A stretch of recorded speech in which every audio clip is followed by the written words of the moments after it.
Hi hello అండి. Welcome to our channel. ఆంధ్రప్రదేశ్లో ASHA worker ఉద్యోగాలకు సంబంధించి ఎటువంటి రాత పరీక్ష లేకుండా ఈ ఆశా వర్కర్ ఉద్యోగాలకు సంబంధించి ఒక నోటిఫికేషన్ ఆంధ్రప్రదేశ్ గవర్నమెంట్ నుండి వచ్చింది. కేవలం 10వ తరగతి అర్హతతో మహిళలకు ఇచ్చే ఈ ఉద్యోగాలకు ఒక మంచి నోటిఫికేషన్ వచ్చింది. ఎటువంటి రాత పరీక్ష కానీ ఎటువంటి ఇంటర్వ్యూ కానీ అలాంటిదే ఉండదు. ఈ నోటిఫికేషన్కి సంబంధించి పూర్తి వివరాలు ఇంకా అప్లికేషన్ ఫామ్ ఎలా ఫిల్ చేయాలి అనే పూర్తి వివరాలు చెప్పడం జరిగింది. సో ఈ వీడియోని పూర్తిగా చూడండి, అప్పుడే మీకు క్లియర్గా అర్థమవుతుంది. అలాగే ఈ వీడియోని తప్పకుండా లైక్ చేయండి. మీరు లైక్ చేయడం వల్ల కొంతమందికైనా ఈ వీడియో రీచ్ అయ్యి 10 మందికైనా ఉపయోగపడుతుంది. అలాగే మన ఛానల్ను సబ్స్క్రైబ్ చేయండి. ఇక ఈ వీడియోలోకి వెళ్ళిపోదాం. ఈ ఆశా వర్కర్ పోస్టులకు సంబంధించి ఆంధ్రప్రదేశ్ గవర్నమెంట్ నుండి అనకాపల్లి జిల్లా వైద్య ఆరోగ్య శాఖ అధికారి పత్రికా ప్రకటన ఇవ్వడం జరిగింది. దానిలోని వివరాలు ఈ విధంగా ఉన్నాయి. అనకాపల్లి జిల్లాలో ఖాళీగా ఉన్న ఆశా వర్కర్ల నియామకం కొరకు సంబంధిత పిహెచ్సి మరియు యూపీహెచ్సిలలో నోటిఫికేషన్ విడుదల చేయడం జరిగింది. జాగ్రత్తగా గమనించండి. అనకాపల్లి జిల్లాలో ఆశా వర్కర్ రిక్రూట్మెంట్ నోటిఫికేషన్ విడుదల చేయడం జరిగింది. మొత్తం 61, అర్బన్లో 12, రూరల్లో 49 ఖాళీలు నింపుటకు జిల్లా కలెక్టర్ వారి అనుమతితో సెప్టెంబర్ 4, 2025న పిహెచ్సి ఆర్ యూపీహెచ్సిలలో రిక్రూట్మెంట్ నోటిఫికేషన్ విడుదల చేయడం జరిగింది.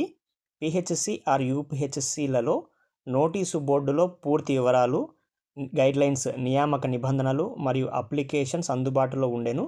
ఇచ్చిన గడువు సెప్టెంబర్ 13, 2025 లోపు దరఖాస్తు చేసుకోవలెను. ఈ ఎంపిక ప్రక్రియకు ఇచ్చిన మార్గదర్శకాలు: 1. ఎంపిక ప్రక్రియ విధానం: గ్రామీణ లేదా పట్టణ ప్రాంతాలలో మహిళ అదే గ్రామీణ ప్రాంతాల్లో లేదా పట్టణంలోని స్లమ్ ప్రాంతాల్లో నివాసం ఉండాలి. 2.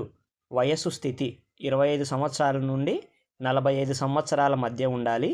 మహిళ వివాహిత లేదా విధవరాలు లేదా ఒంటరి మహిళ అయి ఉండాలి. 3. విద్యార్హత: కనీసం 10వ తరగతి, 12వ తరగతి చదివిన వారికి ప్రాధాన్యత ఉంటుంది. 4. పరిచయ శక్తి, నాయకత్వ లక్షణాలు ఉండాలి. 5. ఆశా మహిళకు కుటుంబం నుండి పూర్తి మద్దతునివ్వాలి. 6. ప్రతి గ్రామీణ ప్రాంతంకి 1000 నుండి 1500 జనాభాకు ఒక ఆశా నియామకం ఉంటుంది. తర్వాత 7.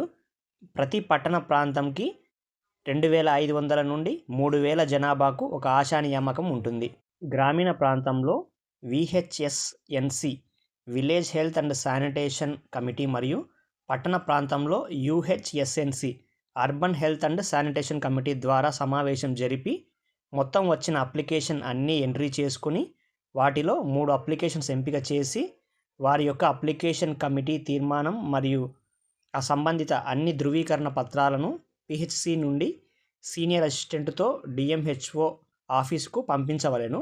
యూపీహెచ్సి సంబంధించిన అప్లికేషన్లు నేరుగా డిఎంహెచ్ఓ జిల్లా వైద్య మరియు ఆరోగ్య శాఖాధికారి వారి కార్యాలయంలో సమర్పించవలెను. సంబంధిత మార్గదర్శకాలు మరియు దరఖాస్తు వివరములు జిల్లా కలెక్టర్ వారి వెబ్సైట్ నందు పొందుపరచబడినవి. ఆ వెబ్సైట్ వచ్చేసి anakapalli.ap.gov.in అని అయితే మనకు ఈ పత్రికా ప్రకటనలో నోటిఫికేషన్కి సంబంధించిన వివరాలు ఇవ్వడం జరిగింది. జాగ్రత్తగా చదవండి, బాగా గమనించండి. తర్వాత ఈ పోస్టులకు సంబంధించి అప్లికేషన్ ఫామ్ వచ్చేసి ఇదే. ఈ అప్లికేషన్ ఫామ్లోనే మనం ఈ జాబ్కు సంబంధించి ఫిల్ చేసి అప్లై చేయాల్సి ఉంటుంది. ఈ అప్లికేషన్ ఫామ్ వచ్చేసి ఆశా కార్యకర్త నియామకపు దరఖాస్తు పత్రం. ఇందులో మన ఒకటి పాస్పోర్ట్ సైజ్ ఫోటో పేస్ట్ చేయాల్సి ఉంటుంది. తర్వాత వచ్చేసి దీంట్లో అభ్యర్థి పేరు, తండ్రి పేరు లేదా భర్త పేరు, తర్వాత చిరునామా, తర్వాత పుట్టిన తేదీ, ఆధార్ కార్డ్ నెంబరు, అప్లై చేసే వాళ్ళ క్యాస్ట్ బీసీనా, ఎస్టీనా, ఎస్సీనా లేదా ఓబీసీనా, వాళ్ళ కులము, తర్వాత వాళ్ళ విద్యార్హత 10వ తరగతి ఉత్తీర్ణత, దాని వివరాలు, తర్వాత వాళ్ళ మొబైల్ నెంబరు, తర్వాత వాళ్ళు ఏ క్వాలిఫికేషన్ అయితే 10వ తరగతి చేస్తున్నారు లేదా 12వ తరగతి చదివారా ఆ క్వాలిఫికేషన్ సంబంధించిన చదివిన సంవత్సరము, ఆ పాఠశాల పేరు లేదా ప్రైవేట్గా ఏమన్నా చదివారా అనే వివరాలు, తర్వాత ఆ విద్యార్హత వచ్చేసి ఫస్ట్ క్లాస్లో పాస్ అయ్యారా, సెకండ్ క్లాస్లో పాస్ అయ్యారా అనే వివరాలు నమోదు చేయాల్సి ఉంటుందండి. తర్వాత 10వ తరగతి ఉత్తీర్ణత పొందిన మొత్తం మార్కులు, అంటే మన 10th క్లాస్లో ఎన్ని మార్క్స్ వచ్చాయో ఆ టోటల్ మార్క్స్ అక్కడ ఫిల్ చేయాలి. తర్వాత 10వ తరగతి ఉత్తీర్ణత ధృవపత్రము ప్రభుత్వ అధికారితో ధృవీకరణ చేసి ఉండవలెను. అంటే మన మార్క్ లిస్ట్ అనేది జిరాక్స్ కాపీ మనం సబ్మిట్ చేస్తాం కాబట్టి అది ఎవరైనా గెజిటెడ్ ఆఫీసర్ చేత మనం అటెస్టేషన్ చేసి అప్లై చేయాల్సి ఉంటుంది. సో అది బాగా గమనించండి. తర్వాత తెలుగు చదవగల మరియు రాయగల సామర్థ్యం కలిగి ఉన్నారా అనేది మనం ఫిల్ చేయాల్సి ఉంటుంది. ఇక తర్వాత లాస్ట్ వచ్చేసి ధృవీకరణ, అంటే పైన మనం పేర్కొన్న డీటెయిల్స్ అన్నీ కరెక్టే అని మనం డిక్లరేషన్ ఉంటుందండి.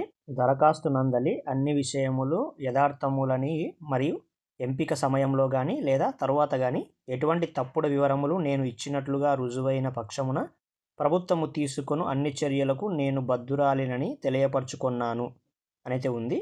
తర్వాత ఇక్కడ కింద వచ్చేసి ఆ స్థలం మన నేటివ్ ప్లేస్ అక్కడ ఎంట్రీ చేయాలి. తర్వాత మన సైన్, ఇక్కడ సైన్ ఎంట్రీ చేసి అప్లికేషన్ ఫామ్ సబ్మిట్ చేయాల్సి ఉంటుంది. సో జాగ్రత్తగా గమనించండి. తర్వాత వచ్చేసి ఈ అనకాపల్లి జిల్లాలో ఆశా వర్కర్ల ఖాళీలకు సంబంధించి ఈ అనకాపల్లి జిల్లాలో ఏ మండలంలో ఏ సచివాలయ పరిధిలో ఎన్ని ఖాళీలు ఉన్నాయని చెప్పేసి వాళ్ళు వేకెన్సీ లిస్ట్ కూడా ఇవ్వడం జరిగింది. ఈ లిస్టును బాగా గమనించండి. మొత్తం 65 ఖాళీలకు సంబంధించి అనకాపల్లి జిల్లాలో మండల్ వైజ్గా ఈ వేకెన్సీ లిస్ట్ అయితే ఇక్కడ ఇవ్వడం జరిగింది. జాగ్రత్తగా గమనించండి. ఇది వచ్చేసి అనకాపల్లి జిల్లాలోని అర్బన్ ఏరియాలో ఉన్న ఆశా వర్కర్ వేకెన్సీ లిస్ట్ ఈ విధంగా ఇవ్వడం జరిగింది. సో 10th క్లాస్ అర్హతతో ఒక మంచి నోటిఫికేషన్ అండి ఆశా వర్కర్ ఉద్యోగాలకు సంబంధించి. ఎవరు మిస్ కావద్దు. ఈ వీడియోలోని ఇన్ఫర్మేషన్ మీ అందరికీ నచ్చింది అనుకుంటాను. ఈ వీడియో నచ్చితే తప్పకుండా లైక్ చేయండి. మీరు లైక్ చేయడం వల్ల ఈ వీడియో కొంతమందికైనా రీచ్ అయ్యి 10 మందికైనా ఉపయోగపడుతుంది. అలాగే మన ఛానల్ సబ్స్క్రైబ్ చేయండి. Thank you. జై హింద్.